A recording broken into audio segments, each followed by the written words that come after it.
নমস্কার প্রিয় দর্শক শ্রোতা মণ্ডলী, সমাচার ত্রিপুরা চ্যানেলের পক্ষ থেকে নিয়ে শুভেচ্ছা এবং ভালোবাসা। আমি ডক্টর এসপি গোস্বামী আপনাদের সামনে এসেছি হোমিওপ্যাথি নিয়ে আলোচনা করব। দেখুন, সবচেয়ে দুঃখের ব্যাপার হচ্ছে, সবচেয়ে চরম সত্যি কথা হচ্ছে, আমাদের ভারতীয় যে সমাজ, যেটা আমি বলবো, সেখানে সবাই কি আর বড়লোক না, অনেকেই কিন্তু খুব টাকা পয়সা টানাটানি করছেন, সত্যি কথা বলতে কি। আর এটার জন্য সবচেয়ে দুঃখ আমাদের এটাই, একজন ডাক্তার হিসেবে বলছি, অনেকে টাকা পয়সার জন্যে বিশেষ করে অ্যালোপ্যাথি ট্রিটমেন্টই করতে পারেন না। কারণ কি, অ্যালোপ্যাথি ওষুধের দাম, ডাক্তারের ভিজিট এত বেশি বেড়েছে যে লোকের আর কি বলবো, লোকেরদের আওতার বাইরে চলে যাচ্ছে, আওতার বাইরে চলে যাচ্ছে। যেখানে ডাক্তারের ভিজিট 150 টাকা ছিল, সেটা এখন 400-500 হয়ে গেছে। বুঝতে পারছেন তো? তখন একটা লোক যেখানে ডাক্তার দেখাতেই লেগে যায় 400-500 টাকা, তারপরে ওষুধ, আর ওষুধেরও তো দাম বেড়েছে, আপনারা জানেন। ওষুধ আরও সেই ক্ষেত্রে আরও 1000-1500 টাকা ওষুধ হলে 2000 টাকা লাগে। সামান্য একটা সর্দি জ্বর হলে 2000 টাকা লাগে, আমি দেখেছি। তো সেক্ষেত্রে প্রত্যেকটা মানুষেরই যে, দেখুন, সারা মাসের মধ্যে যে কোনো ব্যক্তির কিন্তু কি বলবো, বয়স হয়ে গেলে বা বয়স না হলেও সিজনাল বিভিন্ন ব্যাপার আছে, যখন একটু শরীরে নানা রকম সমস্যা হবে। অর্থাৎ কিনা একেবারে যে পারফেক্টলি আপনি সবসময় সুস্থ থাকবেন সেটা হতে পারে না। হ্যাঁ, সেটার জন্যই তো ফার্মেসি। আর সবসময় দেখবেন একটা না একটা লেগেই আছে। আর যাদের ক্রনিক অসুখ, তাদের তো বলে লাভ নেই, তারা রীতিমতো হিমশিম খাচ্ছেন, কি করা যায়। এই জন্যই আমি বলি, আমি হোমিওপ্যাথি করে আমার অনেক গর্ব, জানেন, অনেক ভালোবাসা পেয়েছি আমি সারা পৃথিবী জুড়ে। একমাত্র কারণ হচ্ছে যে আমি হোমিওপ্যাথির মাধ্যমে একটা রাস্তা দেখাতে পেরেছি যে কম টাকা খরচ করে কিভাবে একজন লোক ভালো হতে পারে, কম টাকা খরচ করে। যেখানে অ্যালোপ্যাথিতে 1 লাখ 1.5 লক্ষ টাকা লেগে গেছে এক একটা ব্যাপারে, সেখানে আমার কাছে এসে একদম কম টাকায় সেরে উঠেছেন। এটা আমার বড় গর্ব। আর সেজন্য আমি বলি যে এই জন্যই হয়তো মানুষের আশীর্বাদ পাচ্ছি, আমার মনে হয় আর কি।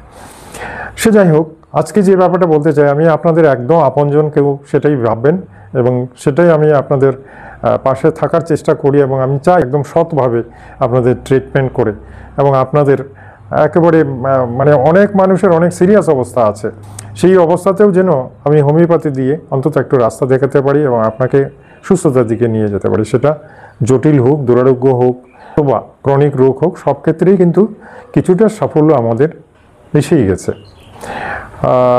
বলতে পারেন শতকরা 50-60% রোগী কিন্তু আমি ভালো করে দিচ্ছি হোমিওপ্যাথির মাধ্যমে। আর এটার জন্য হোমিওপ্যাথিকে সবাই ভালোবাসেন, বিশ্বাস করেন, এবং আমি তো কি বলবো, হোমিওপ্যাথি ইজ দ্য বেস্ট। আসুন, আপনি তো দেখে নিয়েছেন, আমি বলেছি যে save money by treating homeopathy চিকিৎসার মাধ্যমে টাকা বাঁচানো, এটা বড় জরুরি। কারণ টাকা একটা প্রয়োজনীয় জিনিস। আপনি ভাত খাবেন না ওষুধ খাবেন, বলুন তো? সংসারে কত খরচা, ছেলে মেয়ে যদি থাকে তাহলে তো বলে লাভ নেই। আজ এটা, কাল ওটা, পড়াশোনার খরচ আছে, একটু ভালো মন্দ খাওয়ার খরচ আছে, এরপরে অনুষ্ঠান খরচা, এগুলো তো আছে, লেগেই আছে, আজ ওটা কাল ওটা। তার মধ্যে যদি আবার এই রোগ ব্যাধির জন্য আরও 1000 টাকা লাগে, তাহলে কি করে সামলাবেন? খুব দুঃখ সত্যি। এটার জন্যই আমি বলবো যে মানুষের এই দুরবস্থা, কাকে কি বলবেন বলুন তো? কাকে কি বলবেন? সরকারকে বলে কোনো লাভ নেই, বরং সরকার আপনাকে আরও নেবে, আরও ট্যাক্স বাড়াবে। এইটুকুর মধ্যে আরও টাকা লাগে, দেশ চালানোর জন্য আরও টাকা লাগে, কী করবেন? উপায় নেই। যাই হোক, আজকের ভিডিওটা আমি এই প্রসঙ্গেই বলতে চাই যে কিভাবে হোমিওপ্যাথি চিকিৎসা করে টাকাটা অন্তত কম খরচ হয়, এবং সেই টাকাটা কিভাবে বাঁচাবে, সেটা নিয়ে আজকের আমার বিষয়বস্তু। আসুন, এটা খুব প্রয়োজন, কারণ গরিবদের পাশে থাকতে গেলে আমাকে বুঝিয়ে বলতে হবে, এবং সেটা হবে বেস্ট অ্যান্ড বেটার। প্রথমে শুরু করি বাচ্চাদের জ্বর সর্দি। বাচ্চাদের জ্বর সর্দি হলে দেখেন বড় হিমশিম খেতে হয়, কারণ একটা বাচ্চা সকলের চোখের মণি, একজন বাড়িতে মা বাবার চোখের মণি। আর সেই মা বাবা যদি গরিব হন তাহলে তো আরও দুঃখ। বাচ্চাটা যখন অসুস্থ হয় তখন মা বাবা বেশি অস্থির হয়ে যান, কারণ টাকারও দরকার। সংসার চালাতে গেলে বাচ্চার দুধ আছে, খাদ্য আছে, এটা তো আছেই, প্লাস হঠাৎ অসুখ হয়ে গেলে ওই যে এক্ষুনি নিয়ে যেতে হবে ডাক্তারের কাছে, এক্ষুনি চাইল্ড স্পেশালিস্টের কাছে নিয়ে যেতে হবে, এক্ষুনি MBBS ডাক্তারের কাছে নিয়ে যেতে হবে, নাহলে তো বাচ্চাদের ইনফেকশনটা খুব তাড়াতাড়ি হয়ে যায়। তো খুব তাড়াতাড়ি বাচ্চারা রোগ প্রতিরোধ ক্ষমতা নেই বলে অসুস্থ হয়ে পড়ে, অনেক মারাও যায়, এটা সকলেই জানে। আর সেটার জন্যেই মা বাবারা একেবারে অস্থির হয়ে পড়ে, কী করি, হাতেও টাকা পয়সা নেই, অথচ বাচ্চাকে তো দেখাতে হচ্ছে। তাহলে এই সমস্ত ক্ষেত্রে আপনারা কি করবেন, কিভাবে টাকাও কম খরচ হবে অথচ বাচ্চাটা সুস্থ হয়ে যাবে। ঠিক আছে, আসুন বুঝিয়ে বলছি, একটা একটা করে বলছি। প্রথমে বাচ্চা দিয়ে উদাহরণ দিলাম, বাচ্চাদের যদি জ্বর সর্দি হয় কী করবেন। হ্যাঁ, প্রথমে কথা বলি জ্বরের। মনে করুন প্রচণ্ড জ্বর এসে গেল, বাচ্চাটা জ্বরটা কমছেই না। যদি শিশু হয় তাহলে ঘেন করবে, কুলে নিন, কাকে নিন, কাঁধে নিন, কোনো জায়গাতে সে কান্না থামাবে না। কারণ বাচ্চাদের জ্বর হলে মাথায় একটা টিনচিনে ব্যথা হয়, আর সেই ব্যথার জন্য বাচ্চাটা অনবরত কাঁদতে থাকবে, কোনো কিছুতে শান্তি পাবে না। সেই ক্ষেত্রে আপনারা কি করতে পারেন আমি বলে দিচ্ছি। প্রথমে যে কাজটা করবেন সেটা হচ্ছে, আমি কিন্তু হোমিওপ্যাথি ট্রিটমেন্ট করব, কিন্তু একটা গাইডেন্স আমি দিয়ে থাকি। সেই মুহূর্তে যখন বাচ্চার দেখবেন গা গরম, তখন আর কোনো দিকে না চেয়ে চোখ বুঝে আপনি ফার্মেসিতে চলে যান, আর সেখানে অ্যালোপ্যাথি ফার্মেসিতে চলে যাবেন, আর সেখানে গিয়ে প্যারাসিটামল ড্রপ, যদি বাচ্চার বয়স 3 মাস 6 মাস 9 মাস এরকম হয়, 1 বছরের নিচে হয়, তাহলে ড্রপ আনবেন, প্যারাসিটামল ড্রপ পাওয়া যায়, ওটা এনে 3 ফুটা ড্রপ তার বাচ্চার জিহ্বাতে ফেলে দিন। দিলেন তো, কিছুক্ষণের মধ্যেই দেখবেন বাচ্চা কান্না থামিয়ে ফেলেছে এবং গা শীতল হয়েছে। আচ্ছা, এটা দিনে 2-3 বার খাওয়ানো যায়, যদি জ্বর থাকে করা যায়। কিন্তু এরপরে আসছে কি, জেনারেলি অ্যালোপ্যাথি ডাক্তাররা সেখানে অ্যান্টিবায়োটিক দিয়ে থাকেন, কারণ অ্যান্টিবায়োটিক তো লাগবেই। অ্যান্টিবায়োটিক সিরাপ আছে, সেটা বাচ্চাকে খাওয়ানো বড় কষ্ট হয়, কারণ সিরাপটা খুব তেতো হয়, আর সে তেতো অবস্থায় বাচ্চা খেতে চায় না, বমি করে ফেলে, ওটা খুব কষ্ট। কিছু লাগবে না, আমি বলি আপনি প্যারাসিটামল কেন বললাম, দেখুন হোমিওপ্যাথিতে আমাদের অ্যাসিটামিনোফেন নামে অনেক ঔষধই আছে, কিন্তু সব বেস্ট অ্যান্ড বেটার হবে প্যারাসিটামলটা। ওই ক্ষেত্রে আপনি একটা প্যারাসিটামলই ড্রপ নিয়ে আসবেন। আচ্ছা, বাচ্চার বয়স যদি মনে করুন, এটা তো বললাম 3 মাস থেকে 6 মাস 9 মাস 1 বছরের ভেতরে, আর যদি দেখেন 1 বছরের উপরে, 1 বছর 2 বছর 3 বছর 4 বছর 5 বছর, তাহলে প্যারাসিটামল সিরাপ পাওয়া যায়, বুঝতে পেরেছেন তো। এবং সেটার এমজি পাওয়ারটাও বুঝে আনতে হবে, একটা ফার্মাসিস্টকে বললে ওরা দিয়ে দেবে। মামুলি জিনিস, কিন্তু বেশি কিছু কিনতে পারবেন না, এবং অ্যান্টিবায়োটিক ওগুলো কিন্তু কিনতে যাবেন না, আইনত বিরুদ্ধ, এটা কখনোই করতে যাবেন না, আর আপনি এটা করার দরকারও পড়বে না। বাকিগুলো আমরা সামলাবো। আমরা একটা ইন্ট্রোডাক্টরি মেডিসিন হিসেবে প্যারাসিটামলটাকে বলে দিলাম, এটা উপায় নেই, না দিয়ে উপায় নেই, বুঝতে পারছেন তো। ঠিক আছে, এটা this is not a prescription, যেটা একটা অ্যাডভাইস করে দিলাম। এটার জন্য ডাক্তার দেখাতে হবে না, ফার্মাসিস্টকে গিয়ে বলে নিয়ে আসতে পারেন। ঠিক আছে, বাচ্চার যখন জ্বর নেমে যাবে, ঠান্ডা হয়ে যাবে শরীর, তখন আপনি কি করবেন, আমাদের মেইন হোমিও ট্রিটমেন্টটা শুরু করব। চোখ বুঝে আপনাকে প্রথমেই অ্যাকোনাইট 200 পটেন্সি, অ্যাকোনাইট 200 পটেন্সি বাচ্চাকে 1 ড্রপ, ছোট্ট একটা ড্রপ ফেলবেন, জলের মধ্যে ফেলবেন, 1 চামচ জলের মধ্যে একটা ড্রপ ফেলবেন, ছোট ড্রপ, বড় ড্রপ না, ড্রপের মধ্যে কিন্তু ছোট বড় আছে, ছোট্ট ড্রপ ফেলুন একটা, এবং বাচ্চাকে 1 চামচ জল খাইয়ে দিন, সকালে একবার বিকালে একবার খাওয়াবেন। অ্যাকোনাইট 200, অ্যাকোনিটাম আপনি অ্যাপিলাস যেটাকে বলা হয়। ঠিক আছে, দ্বিতীয় যে কাজ করবেন সেটা কালেক্ট করবেন, ব্রায়োনিয়া 30 পটেন্সির ওষুধটা কিনবেন, বললে অল্প পরিমাণে কিনতে পারেন, 10 টাকার 20 টাকা নিয়ে আসবেন বাজার থেকে। পটেন্সি লিকুইড পটেন্সি 1 গ্রাম নিয়ে নেবে, 20 টাকা নিতে পারে, 25 টাকা নিতে পারে, 30 টাকা, এর বেশি না। নিয়ে আসলেন তো, আপনার যদি বাচ্চার বয়স 3 মাস থেকে 6 মাস 9 মাস হয়ে থাকে, তাহলে 1 ফোঁটা, only 1 drop Bryonia 30, only 1 drop আপনি 3 ঘন্টা পর পর বাচ্চাকে খাওয়াতে থাকুন, বাস। একদম কি বলবো, ট্রেমেন্ডাস। ওই যে বললাম না, 1500-2000 টাকা বেঁচে গেল। আমি কেন বলছি জানেন, এটা আমাদের একটা বড় এক্সপিরিয়েন্স হয়ে গেছে।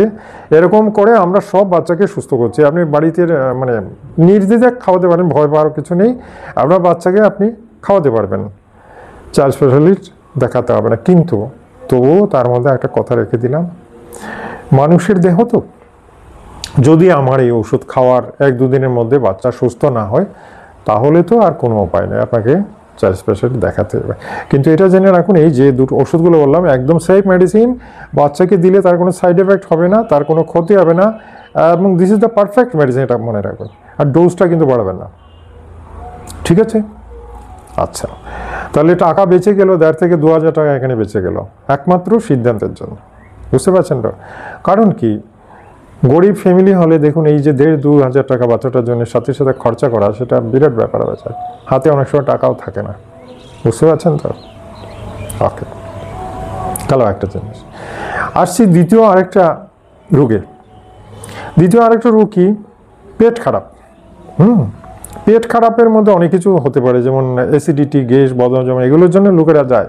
পেটে ব্যথা হচ্ছে, গ্যাস হচ্ছে, বমি হয়ে যাচ্ছে, এই সমস্ত কিছুর জন্যে আপনাকে ডাক্তারের কাছে যেতেই হয়। মানে মারাত্মক অবস্থা। দাস্ত হচ্ছে, দাস্ত থামছে না, দাস্ত অনবরত পাতলা জলের মধ্যে যাচ্ছেন, তো তখন সবাই নার্ভাস হয়ে যান। এমন অবস্থায় অনেক সময় বেশি দাস্ত হলে তো হসপিটালেই ভর্তি করতে হয়, জানেন তো। সেটাও ট্যাকেল করা যাবে। কিভাবে বলছি, এখানে কিন্তু কিচ্ছু লাগবে না, এখানে কিচ্ছুই লাগবে না। আপনার কোনো অ্যালোপ্যাথি ওষুধের দরকার নেই ইন্ট্রোডাকশানে। আমাদের হোমিওতে যে ওষুধ আছে একদম পারফেক্টলি ভালো হয়ে যাবেন। ঠিক আছে, মনে করেন দাস্ত হচ্ছে, সেটা বাচ্চার হোক, বুড়োর হোক, যুবকের হোক, বারবার পায়খানা যাচ্ছে, বাস এলোসোকোট্রিনা। এলোসোকোট্রিনা নামে একটা ওষুধ রয়েছে, এলোসোকোট্রিনা ওষুধটা নিয়ে আসবেন। আর 30 পোটেন্সি আনুন না, আমি দেখেছি 30তেও কাজ হয়ে যায়। 200 আছে 30, বা 30 আনুন। আপনি 3 ফুটা 1 চামচ জলের মধ্যে 3 ফুটা ফেলুন। 3 ফুটা কিন্তু, নট 1 ড্রপ 2 ড্রপ, একবারে 3 ড্রপ, একটু হাই ডোজ লাগবে। 3 ফুটা এলোসোকোট্রিনা চামচের মধ্যে নিন, আর 3 ঘন্টা পরপর খেতে থাকুন। 30 পোটেন্সি হলে 3 ঘন্টা পরপর খেতে থাকুন। আমি চ্যালেঞ্জ করে বলছি, দাস্ত বন্ধ, সুন্দরভাবে বন্ধ হয়ে যাবে। ঠিক আছে, কিন্তু আপনি যদি ভুল করেন, মানে পুরো দিনটাই বলতে গেলে 15, 20, 25 বার অলরেডি চলে গেছেন, তাহলেও কমবে। কিন্তু সাথে আপনাকে অরসেলাইন একটা খেয়ে নিলে ভালো, ওইটা আপনি দোকান থেকে কিনতে হবে। অরসেলাইন খেতেই হবে। কারণ কি, ডিহাইড্রেশন হয়ে গেলে বডি থেকে মানে সল্ট ওয়াটার তো বেরিয়ে যায়, যেটা বডির উত্তাপ বজায় রাখে এবং স্ট্রেংথ বজায় রাখে, নার্ভগুলোকে সচেতন রাখে। কারণ সল্ট ওয়াটার কমে গেলে নার্ভ ফেলিওর হওয়ার সম্ভাবনা থাকে, রোগী মাথা ঘুরে পড়ে যেতে পারে, প্রেশার ফল করতে পারে। এটার জন্য সল্ট ওয়াটার, দেখছি স্যালাইন যেটাকে বলা হয়, হসপিটালে গেলে ভেন পুশ করে স্যালাইনটা দেবে। আর অরসেলাইন খেলেও হয়, যদি রোগী স্টেবল থাকে তাহলে অরসেলাইন কিনে নিয়ে আসে, ওই যে ইলেকট্রল পাউডার টাউডার, এগুলো 1 গ্লাস খান। আর আমি যেটা বললাম এলোসোকোট্রিনা খান, একদম ওকে। ওখানে প্রচুর টাকা বেঁচে গেল, বুঝতে পারছেন। এগুলো আপনাদের জানতে হবে, এগুলো শিখতে হবে, এগুলোই তো ইমার্জেন্সি। এটার জন্যই লোকেরা বেশি ভোগে, এটার জন্যই আমাদের টাকা খরচ করতে হয়, এটার জন্যই হঠাৎ করে খসে যায় অনেক টাকা, অ্যাম্বুলেন্স, এটা ওটা, মারাত্মক ব্যাপার। কিন্তু আগেভাগে এটা করুন। আর অনেকে ভাবছেন যে এটা করে কি ভালো হবে, পরে যদি না হয় তাহলে তারও বিপদ। না, এটার কোনো সাইড এফেক্ট হবে না, এটা কিন্তু আমি আগেই বলে রাখছি, কারণ ওটার ঔষধই এটা। আচ্ছা, এই ক্ষেত্রে আরেকটা জিনিস আমি বলবো, অনেক সময় দেখুন যে দাস্ত, মারাত্মক দাস্ত হচ্ছে, কিছুতেই কমছে না। সেক্ষেত্রে এলোসোকোট্রিনা যদি ফেইলিওর হয়, তাহলে আমি একদিন আরেকটা ভিডিওতে বলেছিলাম ক্রুটন টিগলিয়াম, বুঝতে পারছেন তো। ক্রুটন টিগলিয়াম 200 পোটেন্সি নিয়ে আসতে হবে, ক্রুটন টিগলিয়াম 200 পোটেন্সি নিয়ে যেতে হবে। আর ওই আপনাকে একবারই 2 ফুটা, সকালে একবার, বিকালে 2টা ডোজ খেলেই একদম দাস্ত পুরোপুরি বন্ধ। কিন্তু যেহেতু ক্রুটন টিগলিয়াম 1 কাইন্ডস অফ পয়জন, এটা বেশি খাওয়া যায় না, বেশি দিন দেওয়া যায় না, এজন্য আমি বলবো যে 1 দিন 2 দিনে বেশি খাবেন না, ঠিক আছে। কিন্তু দাস্ত বন্ধ, এরকম অনেক সিরিয়াস পেশেন্ট আমরা সুস্থ করেছি, দাস্ত একদম বন্ধ হয়ে যাবে, বুঝতে পারছেন। আর ইলেকট্রল মানে বডি সল্টটা যাতে বজায় থাকে, সেটার জন্য ডিহাইড্রেশনটা যাতে না বাড়ে, সেটার জন্য ইলেকট্রল পাউডার এনে 1 বেলা শরবত খেয়ে নেবেন। সেটাও যদি ম্যানেজ না হয়, তাহলে তো জানেন 1 চিমটি নুন, 1 চিমটি লবণ, 1 চিমটি গুড়, হ্যাঁ আখের গুড়, 1 চিমটি গুড়, 1 চিমটি লবণ, 1 চিমটি চিনি, 3টা মিশিয়ে দিন একটা গ্লাসে, মিশিয়ে খেয়ে নিন। একই কাজ, ওই ইলেকট্রল পাউডারের মতোই। এটাও খাওয়ার স্যালাইন, অরেল স্যালাইন যেটাকে বলা হয়, গ্রামে গঞ্জের লোকেরা এটা করে থাকে। তাহলে দেখুন তো, আপনারা যদি এসব জানেন তাহলে কত টাকা বেঁচে যায়, কি পর্যন্ত টাকা বাঁচে, দেখেছেন তো। প্রচুর টাকা বেঁচে যাবে, এবং আপনাদের কি বলবো, আপনি দেখবেন যে আপনার জীবনে নতুন একটা আয় হয়ে যাচ্ছে। কারণ এই এত টাকা সাধারণ রোগের জন্য খরচ করলে আপনি তো ফকির হয়ে যাবেন। কারণ কি জানেন, বাড়িতে অনেক মেম্বার রয়েছে, শুধু তার 1জন 2জন না। আজ এটা, কাল ওটা, অমুকের এটা, তমুকের ওটা, বাচ্চাদের এটা, স্ত্রীর এটা, আপনার এটা, ভাইয়ের এটা, বোনের এটা, বাবার এটা, দাদার এটা, দিদিমার এটা, এই যে সকলের যে একটা না একটা লেগেই থাকে। তো এই সমস্ত জিনিস যদি জানা থাকে তাহলে তো টাকা বেঁচে যায়। এই জন্যই লিখেছি যে how to save money by homeopathy treatment, অর্থাৎ কিনা হোমিওপ্যাথি চিকিৎসা করে, হোমিওপ্যাথি চিকিৎসা দিয়ে অনেক টাকা আপনি বাঁচাতে পারবেন। আজই শিখে নিন এবং আমার এই ভিডিওটা ভালো করে দেখুন। আর আজকে আমার চ্যানেলে যারা এই প্রথম এলেন, দেখেছেন তো কত প্র্যাকটিক্যাল কথা বলেছে, এগুলো আপনার জীবনে খুব কাজ দেবে। আমার চ্যানেলে আজকে যারা প্রথম এসেছেন, চ্যানেলটাকে সাবস্ক্রাইব করে নিন, বেল আইকনটা টিপে দিন, যাতে প্রত্যেক দিন আপনার মোবাইলে আমার ভিডিওগুলো চলে যায়। আর অল নোটিফিকেশন অ্যালাউ করে দেবেন, তাহলে অটোমেটিক চলে যাবে। ঠিক আছে? আর এই ভিডিওটা ভালো লাগলে একটা লাইক কিন্তু দেবেন, কারণ আমি জানি আপনার জীবনে এটা বিরাট ভূমিকা নেবে এই ভিডিওটা। ঠিক আছে? আত্মীয় বন্ধুদের ভিডিওটা শেয়ার করুন। আমি চাই সারা ভারতের লোকেরা, গরিব তো সবাই, সারা ভারতের লোকেরা আমাদের এই ভিডিওগুলো দেখে নিজেকে যাতে রক্ষা করতে পারে, বিপদের দিনে যাতে বাঁচতে পারে, এটুকু আমি সকলের কাছে প্রার্থনা করি। ঠিক আছে? আগামীকাল আরেকটা মূল্যবান ভিডিও নিয়ে আসবো, এবং টাকা কীভাবে আরও ভালোভাবে সেভ করা যায় সেটা সম্পর্কে আরও আলোচনা করব। ঠিক আছে? আসলে এই পর্যন্তই। আগামীকালকের জন্য বিদায় চাইলাম। নমস্কার, ধন্যবাদ।